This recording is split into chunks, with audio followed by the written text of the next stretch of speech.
En Éthiopie, l'inflation alimentaire a atteint 32%, son taux le plus élevé enregistré en une décennie. Face à cette situation, le gouvernement a décidé de lever la taxe sur la valeur ajoutée des produits de consommation, notamment l'huile, le sucre, le riz et le blé. Une mesure censée augmenter les importations dans le pays, même au détriment de la croissance économique, a insisté le ministre des Finances, Eyob Tekaling.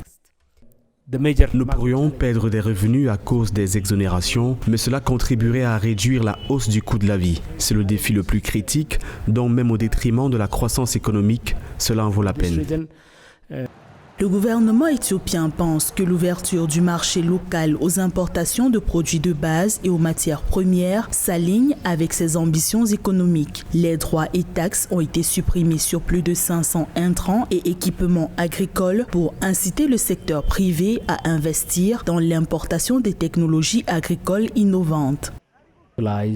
All available tools at disposal to ensure price and economic stability.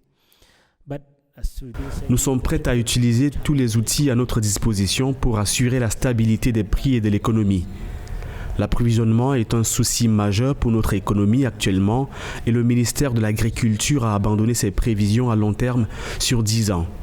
Désormais, il se consacre à un programme de développement annuel susceptible de faire infléchir le taux d'inflation. If you look at the inflationary basket, you would see that about 10-11.